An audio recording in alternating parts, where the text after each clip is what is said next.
मोदी जी को इन्होंने नीच, चाय बेच, कब्र खुदेगी, मर जा मोदी, हिटलर मोदी, गंगू तेली, नीच, भस्मासुर, सांप, बिच्छू, हिटलर, लकड़ी से मारेंगे तुझको, जहरीला सांप, रावण, मोदी जीतेगा तो सनातन जीतेगा, 20 सीट मिलती तो मोदी को जेल में डाल देता। एक ओबीसी प्रधानमंत्री को बोलने के बाद भी इस ओबीसी वर्ग से गरीब मां के बेटे ने फोन करके बोला, खड़गे जी आप ठीक तो है।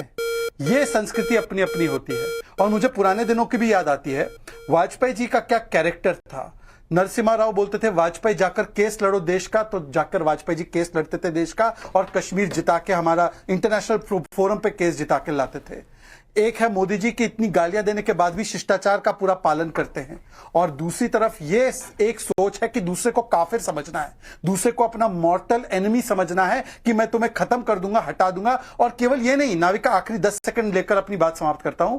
मोदी को हटाने वाला फॉर्मूला तो आपने सुना, योगी को हटाने का फॉर्मूला महबूब अली बता रहे।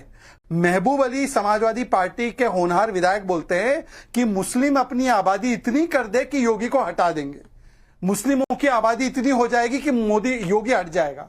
तो ये दोनों तरफ से एक भगवा चोला डालता है तो इतनी घृणा कि डेमोग्राफिक जिहाद कराओ, और एक ओबीसी समाज से तो इतनी घृणा कि उसको नस्त नाबूद कर दो। यही इंडिया अलायंस है। ये मोहब्बत की नहीं, ये नफरत के भाईजान है, मोहब्बत की दुकान नहीं है।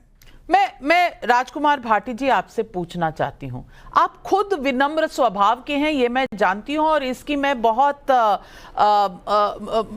आपको अप्रिशिएट भी करती हूं कि आप बहुत विनम्र स्वभाव के हैं और विनम्रता से आप बात करते हैं। मैंने आपको कभी चिल्लाते हुए नहीं देखा, लेकिन एक भाव होता है और ये लोकतंत्र में बहुत जरूरी होता है। और ये भाव जो स्वर्गीय सुषमा स्वराज जी ने बताया था कि मैं विजयी भव नहीं कह सकती, लेकिन यशस्वी भव का आपको आशीर्वाद देती हूं, ये एक तरीका है कहने का कि विजय तो हम अपनी पार्टी के लिए चाहेंगे, आपको यशस्वी बनाना चाहते हैं। क्या ये अब आज की राजनीति में इस तरह के भाव बिल्कुल खत्म हो चुके हैं? हम इस तरह की बातें करते हैं, और मैं मानती हूं कि खड़गे साहब के शब्दों में ऐसा कुछ नहीं था, यहां भाव पर बात हो रही है। आप लड़िए, राजनीति में एक दूसरे की खिलाफत करिए, एक दूसरे की त्रुटियां निकालिए, ये राजनीति में अच्छा होता है, लोकतंत्र के लिए अच्छा होता है। लेकिन भाव इस तरह का होना कि किसी को बर्दाश्त ना कर पाना, क्या ये सही है? क्या ये कहना कि मुसलमान बढ़ जाएगा तो योगी हट जाएगा और बिना मोदी को हटाए हम राहुल को ला नहीं सकते तो खींच दिखाना, ये क्या सही है राजनीति? नहीं, आपने ये स्पष्ट किया कि शब्दों पे आप नहीं जा रही हैं, लेकिन भाव खराब है। शब्द बेशक खराब ना हो, लेकिन कुछ चैनल ये भी कह रहे हैं, मैं दूसरे चैनलों की बात कर रहा हूँ, और भारतीय जनता पार्टी के प्रवक्ता और भारतीय जनता पार्टी की ओर से प्रतिक्रिया आ रही है कि मोदी को गाली दे रहे हैं, मोदी को कोस रहे हैं, इनकी झंझलाहट दिखाई दे रही है, इनकी हताशा दिखाई दे रही है। लेकिन मैंने ईमानदारी से कई बार रिपीट कर करके सुना खड़गे जी के बयान को, मुझे उसमें ना तो कोई भाव खराब दिखाई दिया, ना कोई शब्द खराब दिखाई दिया, न झुंझलाहट या हताशा जैसी कोई बात दिखाई दी, निराशा जैसी बात दिखाई दी। मुझे तो उसमें सकारात्मक चीजें दिखाई दी, पॉजिटिवनेस दिखाई दी।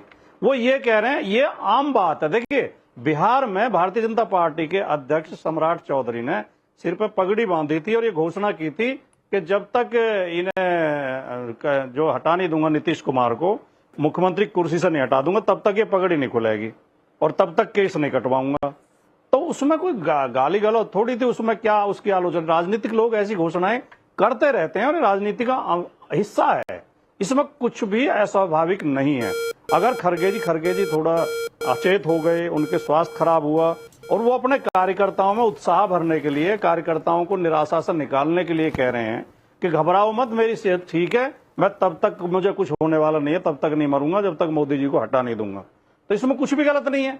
मुख्य विपक्षी दल है कांग्रेस, विपक्षी दल का हर तरीके से प्रयास होता है कि सत्ता बदली जाए, सरकार बदली जाए, प्रधानमंत्री बदला जाए, इसमें कुछ भी आपत्तिजनक नहीं है, लोकतंत्र का अनिवार्य हिस्सा है। तो मुझे तो इसमें नाविका जी कुछ खराब लगता नहीं, लेकिन इतना जरूर है कि भारतीय जनता पार्टी के जो देश के और भी बहुत बड़ी समस्याएं जो भारतीय जनता पार्टी ने पैदा की हैं, उन पर चर्चा से बचने के लिए भारतीय जनता पार्टी इस तरह की कोशिश करती रहती है कि ऐसे बयानों पर चर्चा होती रहे और इनसे जो गंभीर सवाल हैं कि क्यों अहमदाबाद में एक पुल जो 2017 में बना था 43 करोड़ की लागत से, आज उसे 7 साल के अंदर ही तोड़ना पड़ रहा है, उसमें 53 करोड़ का खर्चा आ रहा है। क्यों मोदी जी का जो वो सबसे अच्छा प्रोजेक्ट है संसद की छत, कमाल कर रहे हैं आप राजकुमार भाटी जी। राजकुमार भाटी जी, आप कमाल कर रहे हैं। जिंदगी मौत की बात हो रही है। मल्लिकार्जुन खड़गे, अगर उनकी सेहत और ईश्वर उन्हें लंबी दीर्घायु दे, उन्हें स्वस्थ रखे, लेकिन मैं आपसे पूछना चाहती हूँ, वो अपनी पार्टी को एनकरेज करने के लिए ये भी कह सकते थे कि भाई मैं जिंदा रहूंगा, स्टेटहुड दिलाऊंगा, जम्मू कश्मीर में थे, बोल सकते थे कि राज्य का दर्जा दिलवाऊंगा, लेकिन नहीं, पर्सनलाइज्ड अटैक के मोदी को हटाने तक मैं जिंदा रहूंगा। ये नहीं कि यूनियन टेरिटरी का ख्वाब, अच्छी कांग्रेस की सरकार लाऊंगा तब तक जिंदा रहूंगा, आपके ख्वाब पूरे करूंगा तब तक जिंदा रहूंगा, हर आदमी को नौकरी दिलवाऊंगा तब तक जिंदा रहूंगा, नहीं, लेकिन मोदी को हटाऊंगा तब तक जिंदा रहूंगा। और आपको कोई द्वेष, कोई भाव में गलत ही नहीं नजर आ रहा। कमाल करते हैं राजकुमार भाटी जी। उधर शहजाद पूनावाला जी जवाब दे दीजिए। भाव में कोई गड़बड़ी नहीं थी, आपके समझने में त्रुटि है।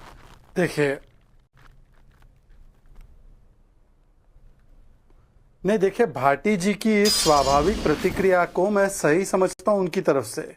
भाटी जी को तो इसमें कुछ गलत नजर नहीं आएगा भाई। भाटी जी के नेताओं ने कहा है कि 1 ट्रेन भर गांजा महाकुंभ में फूंक दिया जाता है। अब हज के बारे में बोलकर बताए। इनके नेता कहते हैं मठाधीश माफिया होते हैं, बोलकर बताया मदरसों के बारे में। राम मंदिर प्राण प्रतिष्ठा में नाच गाना हो रहा है, डिस्को डांस हो रहा है, ये राहुल गांधी कहते हैं। बोलकर बताया वेटिकन में जो होता है उसके विषय में नहीं बोल पाएंगे।